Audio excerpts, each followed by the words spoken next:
Ready start. सभापति महोदय, मैं बागान श्रमिकों के संबंध में कुछ कहना चाहता हूँ। अभी अभी मुझे कुछ आंकड़े प्राप्त हुए हैं, जिनके अनुसार भारत में 30 करोड़ कामगार हैं और उनमें से केवल 2% संगठित क्षेत्र में हैं।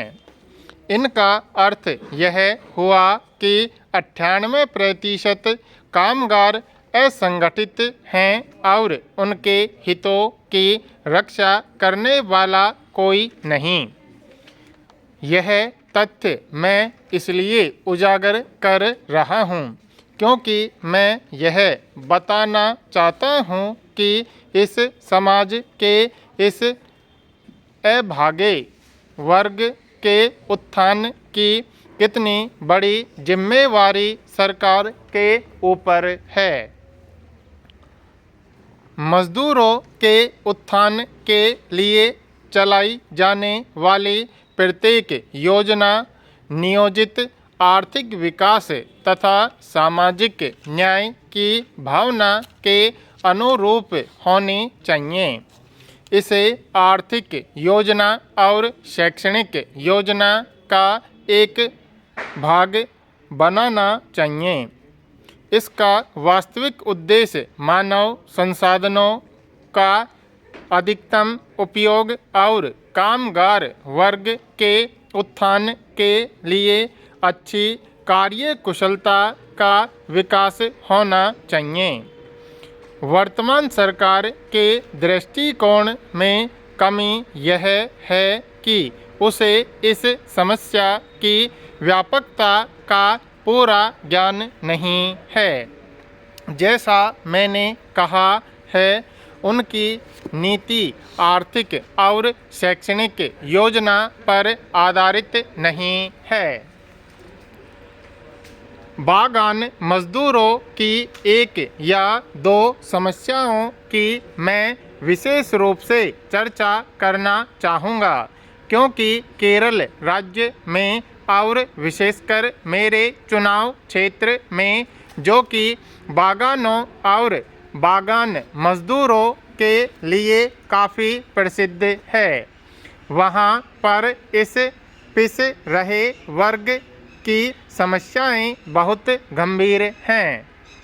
12 लाख के लगभग बागान मजदूर चाय, रबड़, इलायची और कॉफ़ी के क्षेत्र में कड़ी मेहनत कर रहे हैं, परंतु इसका दुखद पहलू यह है कि 15% बागान मजदूरों का अपना कोई घर नहीं है और 70% लोगों के पास रहने के लिए केवल एक कमरा है।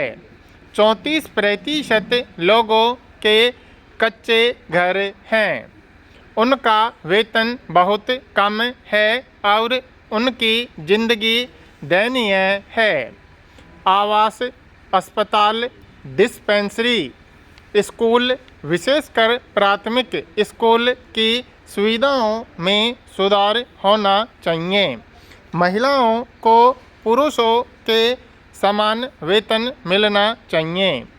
लाभकारी हस्तकलाओं जैसे कि सिलाई, बुनाई, टोकरी बनाने इत्यादि के प्रशिक्षण का समुचित प्रबंध किया जाना चाहिए, ताकि कामकाजी महिलाएं फालतू समय का सदुपयोग कर सकें। मनोरंजन की सुविधाओं का भी उचित प्रबंध होना चाहिए। मेरा कहने का तात्पर्य यह है कि इस व्यापक असंगठित क्षेत्र में दिखावटी परिवर्तनों से कुछ नहीं होगा। इसके लिए सारे ढांचे में महत्वपूर्ण परिवर्तन करने पड़ेंगे और सारे देश में मजदूरों की बेहतरी के लिए क्रांतिकारी कदम उठाने पड़ेंगे। सभापति महोदय, सबसे पहले मैं अपने सक्रिय श्रम तथा कल्याण मंत्री को एक सुझाव देना चाहूँगा। मैं उनसे यह निवेदन करूँगा कि वे एक बार जम्मू तथा कश्मीर की यात्रा करें, क्योंकि भारतीय इतिहास में वह पहले ऐसे श्रम मंत्री होंगे जो कि कामगार वर्ग की समस्याएं देखने और जानने के लिए जम्मू तथा कश्मीर राज्य की यात्रा करेंगे। यह बहुत ही आवश्यक है, क्योंकि 1975 में बहुत से प्रतिभाशाली लोगों ने 23 श्रम कानूनों को जम्मू कश्मीर राज्य में लागू करना आवश्यक समझा था। इन नियमों को यहाँ इस तर्क पर लागू किया गया था कि इससे इस राज्य की बाकी देश के साथ एकता सुदृढ़ होगी।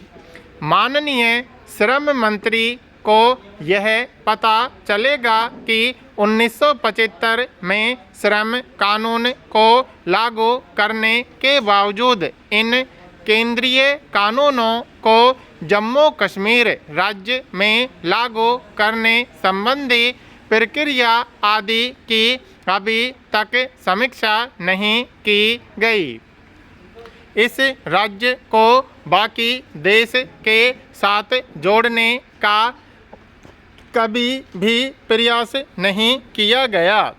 केवल इन कानूनों को लागू करने से कोई लाभ नहीं हुआ है।